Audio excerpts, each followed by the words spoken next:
Halo, assalamualaikum warahmatullahi wabarakatuh. Salam Rahayu, Rahayu, Rahayu.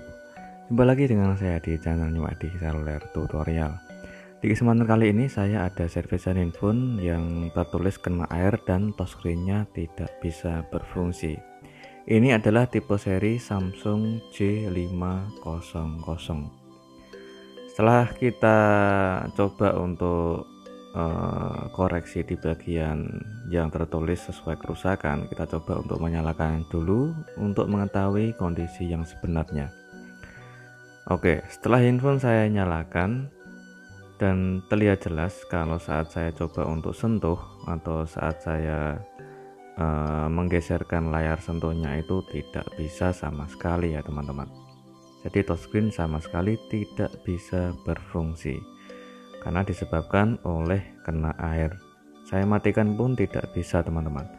Jadi langsung saja kita untuk membongkar infonya dulu, yaitu untuk mengoreksi atau kita cek terlebih dahulu di bagian area mana saja yang menyebabkan touchscreen-nya tidak bisa berfungsi. Oke, di bagian ini adalah soket konektor LCD-nya. Setelah saya bongkar, saya cek untuk koreksi di bagian kaki konektor LCD-nya ada yang korosi atau tidak, ataupun masih ada sisa air atau tidak teman-teman. Namun setelah saya cek itu kering, tidak ada sisa air sama sekali. Selanjutnya kita lepas untuk skrupnya, yaitu untuk proses membongkar handphonenya. Di bagian ini kita bongkar untuk di bagian melepas LCD dari framenya teman-teman.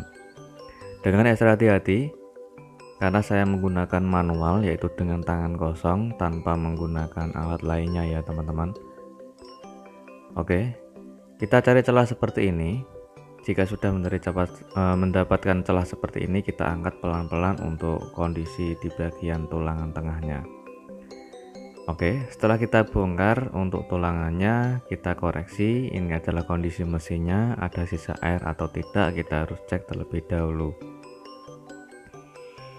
Untuk di bagian konektor LCD-nya ini kelihatannya masih bersih ya teman-teman, dan di bagian bawah itu ada konektor cas, dan di atas juga kita koreksi apakah ada sisa air atau tidak.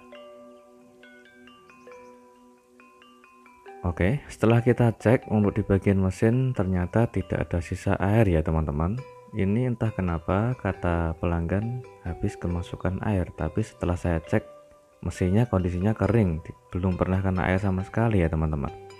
Sekarang kita coba untuk koreksi di bagian LCD-nya, kita coba untuk melepas LCD dari framenya. Karena kondisi mesin itu kering, otomatis yang belum kita bongkar itu di bagian LCD-nya, yaitu untuk mengetahui di bagian jalur fleksibel pada touchscreen. Kita lepas LCD-nya dengan pelan-pelan. Apabila kalian kesulitan untuk membongkar LCD, kalian bisa menggunakan alat pemanas, yaitu seperti alat separator ataupun blower, yaitu untuk mempermudah atau memperingan di bagian pembongkaran LCD-nya, agar alat pemanas itu bisa melemahkan lem pada yang ada di tengah LCD ya teman-teman.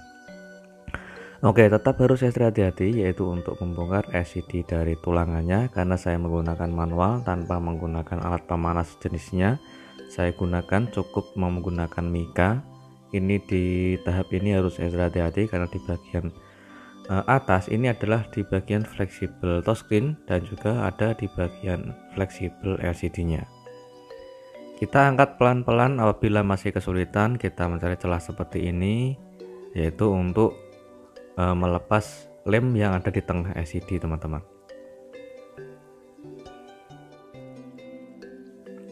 Oke, kita angkat pelan-pelan LCD-nya. Oke, jadi di tengah itu ada lem LCD ya teman-teman. Kita cek dulu dan kita koreksi, yaitu di bagian fleksibel LCD dan juga fleksibel touchscreen. Ini kelihatan jelas terdapat jamur dan korosi di bagian fleksibelnya. Kita lepas untuk fleksibel touchscreen dan saya coba untuk berdekat dulu, yaitu untuk fokus di bagian korosi yang terdapat di bagian kaki fleksibel touchscreen-nya. Jadi terdapat korosi dan juga terdapat korosi di bagian komponen atau IC touchscreen-nya ya teman-teman. Di situ ada kapasitor IC touchscreen dan juga di sini ada area komponen yaitu IC LCD-nya. Terlihat jelas ada sisa damur dan korosi yang terdapat di bagian fleksibel LCD ini. Jadi otomatis besar kemungkinan handphone saat kena air itu bukan masuk ke dalam mesin, namun kondisi air masuknya ke bagian LCD. Jadi alangkah baiknya apabila kalian terdapat kerusakan yang sama, besar kemungkinan apabila kita bongkar itu kondisi mesin itu masih bersih dan kering, otomatis langkah selanjutnya seperti ini, yaitu untuk membongkar LCD dari framenya untuk mengetahui kondisi fleksibel dan juga komponen LCD teman-teman. Setelah kita bersihkan di bagian sisa korosi yang terdapat di bagian komponen LCD dan juga komponen touchscreen, sekarang kita kerik untuk di bagian kaki konektor fleksibel touchscreen-nya agar jalurnya terlihat dan tidak ada korosi lagi. Apalagi kalau kita tidak kerik atau kita tidak membersihkan, itu biasanya jalurnya jadi satu yang menyebabkan ground atau konslet yang tidak dapat touchscreen-nya berfungsi ya teman-teman. Jadi tidak bisa berfungsi apabila jalurnya itu ngeground ataupun jalurnya itu bermasalah dengan korosi ataupun jalur yang berdempetan atau menggabung jadi satu di sebelahnya. Jadi alangkah baiknya dibersihkan secara total dan juga dicek ulang. Apabila masih ada korosi ya dibersihkan lagi sampai bersih, tidak ada korosi.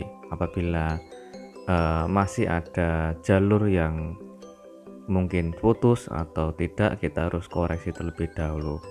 Di bagian ini saya bersihkan untuk di bagian sisa-sisa lem yang terdapat di bagian LCD, di bagian frame dan juga di bagian tulangan. Jadi masih ada sisa banyak lem sekali di bagian tulangan dan juga di bagian frame. Jadi kita bersihkan dulu teman-teman. Oke, setelah kita bersihkan di bagian frame dan juga di bagian tulangan sudah kita bersihkan, dan juga di bagian LCD-nya sisa lem di bagian samping touchscreen juga sudah kita bersihkan. Selanjutnya kita pasang untuk mesinnya.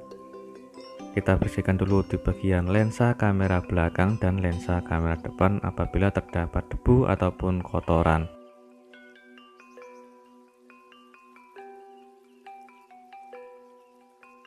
Oke, kita langsung saja untuk pasang di bagian LCD, yaitu untuk mengetes uji coba di bagian LCD dan touchscreen-nya bisa berfungsi dengan normal atau tidak teman-teman. Oke, handphone sudah menyala, kita akan tunggu loadingnya sebentar.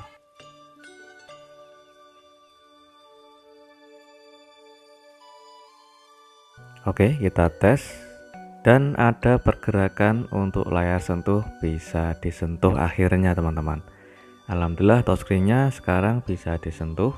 Dan sekarang kita coba untuk koreksi keseluruhan fungsi dari layar ini. Oke, kita tes touchscreen-nya dulu teman-teman.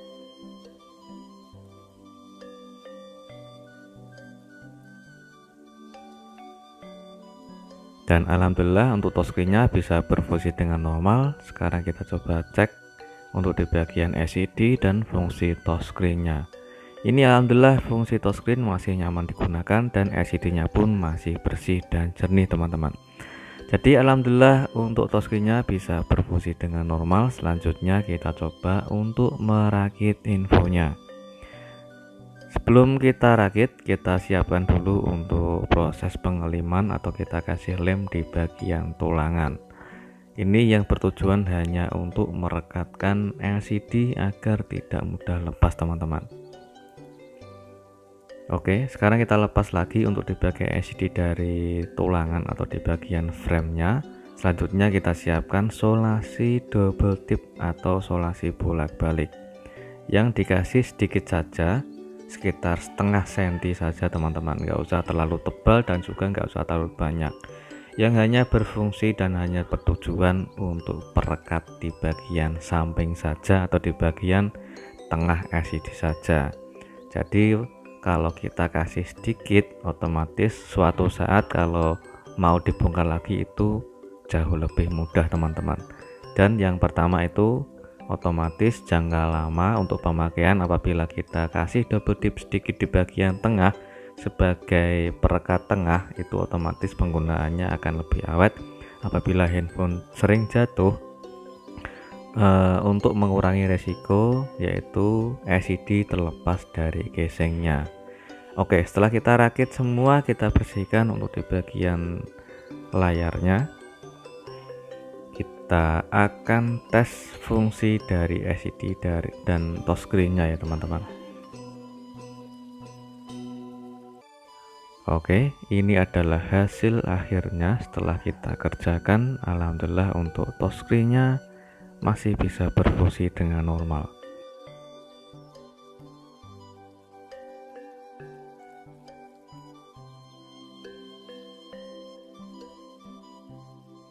Oke, alhamdulillah untuk pengetesan touchscreen bisa berfungsi dengan normal dan LCD-nya pun masih bersih. Semoga bermanfaat dan jumpa lagi di tutorial berikutnya. Assalamualaikum warahmatullahi wabarakatuh. Salam rahayu, rahayu, rahayu.